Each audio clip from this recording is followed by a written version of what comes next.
Good evening, I'm Diane in Hong Kong, and you're watching ViuTV News. Coming up on tonight's show. A Chinese government advisor says mainland law's application in Hong Kong isn't unprecedented amid questions over rail-linked jurisdictions. Town Gas announces a 4.6% hike on the basic tariff from August. And Russia investigates reports ISIS leader al-Baghdadi was killed in one of its airstrikes. Good evening. A Chinese politics expert says enforcing mainland law in Hong Kong is not unprecedented in remarks that are likely to raise tensions over the region's rule. Former government advisor Lau Siu-kai claims specific enforcement of Chinese law could apply to the controversial joint immigration checkpoint arrangements on the rail link to Guangzhou. Negotiations over the project are in their final stage. But critics have long argued such arrangement would violate the basic law by allowing officers to fully enforce national laws inside part of the terminal. Those who say mainland law doesn't apply in Hong Kong usually cite the basic law, but some places in Hong Kong do exercise Chinese legal rules. It's not a decision taken lightly by mainland officers, and it also requires a deal between the two governments. Perhaps we will need new rules to clarify where the line is. Now, the Hong Kong and China Gas Company, also known as Town Gas, announced they'll add an extra 4.6% on the basic tariff from August. The gas supply expects 80% of the households in the city will pay no more than $10 extra each month. But the additional charges weigh for around 90,000 needy people. The company said the rise takes into account inflation and a rise in manpower costs. It pledged not to increase fees further within the next couple of years. The deputy director of Beijing's Hong Kong and Macau Affairs Office said Chinese soldiers in the city had been a strong backup for the authorities during the Occupy movement in 2014. Speaking at a garrison event to mark the 20th anniversary of the handover, Feng Wei said the People's Liberation Army represents the most direct manifestation of national sovereignty. At a separate event, Beijing Liaison Office Legal Chief Wang Zhenmin took the opportunity to slam independence advocates. Wang stressed Hong Kong's political development is decided by Beijing, and the city doesn't have its own politics. Now, the Independent Commission Against Corruption has reportedly opened an investigation into CY Leung over alleged interference into a LegCo probe.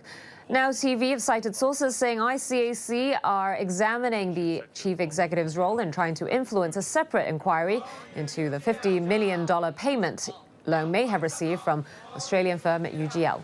The report comes barely a month after pro-democracy lawmakers filed complaints with the anti-graft watchdog over the matter. Leung was under fire for secretly asking DAB lawmaker Holden Chow to amend the investigation scope of the probe. Pan-Democrats have accused him of misconduct and questioned whether a conflict of interest exists because Leung appointed Chow to the Equal Opportunities Commission. Now, turning to a developing story overseas, potentially significant news in the war against ISIS. Russia claims its military may have killed Abu Bakr al-Baghdadi, the leader of Islamic State. Its defense ministry is checking information al-Baghdadi was caught up in an airstrike near the Syrian city of Raqqa. The RIA news agency quoted the ministry as saying that al-Baghdadi had been present at a meeting of IS leaders, which the attack was targeting. The strike is said to have been carried out on May the 28th. The US-led coalition have not yet confirmed these reports. Now, authorities in the eastern Chinese city of Suzhou have identified a man who died in yesterday's deadly kindergarten blast as the main suspect. The blast went off at the entrance of Chuangxin Kindergarten, killing 8 and wounding more than 60 others. According to state media, police found handwriting scrawled on a wall of the suspect's apartment, referring to death and extermination. It's believed the 22-year-old suspect, surnamed Su, made the bomb at a house he'd been renting not far from the school. Su allegedly then detonated the explosives at the kindergarten just as parents were picking up their kids. Reports say on the mainland say he may have had a mental disorder. A shop owner recalls the chaos that erupted after the blast. I heard a bang noise from the south. I felt something was wrong about that noise. I ran downstairs, came out of my shop, drove my scooter there, and when I arrived, the scene was messy. Both adults and children were lying on the ground. I felt very scared. An American student released from North Korea this week has an extensive loss of brain tissue, according to doctors in the U.S. Otto Warmbier was given back to U.S. authorities earlier this week in a coma, which Pyongyang said was caused by botulism. Doctors in Cincinnati said the student had no signs of the potentially fatal disease, and despite clear evidence of brain damage, he was stable and still receiving treatment. He'd been sentenced to 15 years of hard labor in North Korea in March 2016. After allegedly trying to steal an item with a propaganda slogan. His neurological condition can be best described as a state of unresponsive wakefulness. He has spontaneous eye opening and blinking.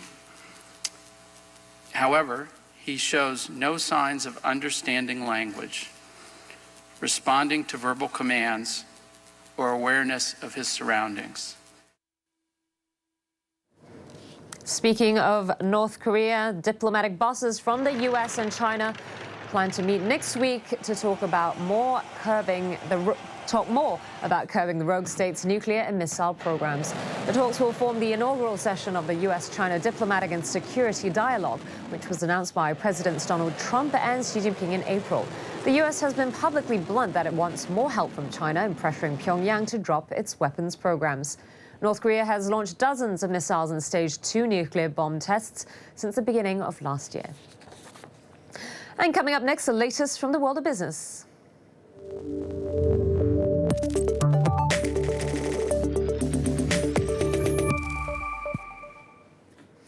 A flat day to cap off a turbulent week otherwise for Hong Kong stocks. The Hang Seng Index added just 0.2% to finish at 25,626. Still, shares here are down about 1.4% for the week, the biggest weekly loss in 3 months.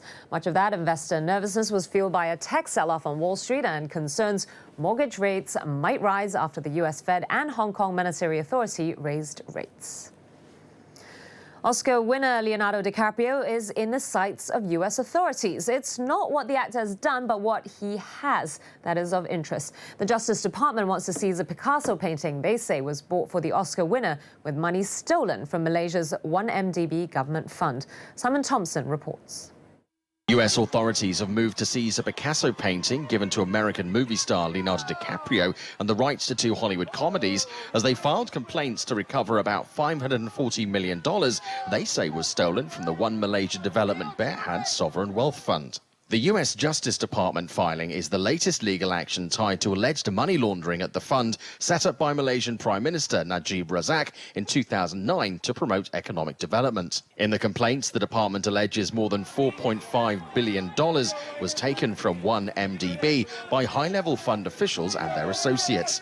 1MDB could not be immediately reached for comment. Right now, this is impacting a lot of entities. It's impacting huge banks who were part of, structuring loans based on some of these funds. It's impacted people in the entertainment industry, including Red Granite Pictures, which produced Wolf of Wall Street, Dumb and Dumber 2, and a bunch of other films. A spokesman for DiCaprio said in an emailed statement that the actor last July initiated the return of gifts that he'd received from financiers connected to the 1MDB case. The spokesman said DiCaprio also returned an Oscar won by actor Marlon Brando that was given to DiCaprio by Red Granite to thank him for his work on The Wolf of Wall Street, the statement said. Leonardo DiCaprio has reacted very carefully to this whole thing, emphasizing that he's cooperating with authorities.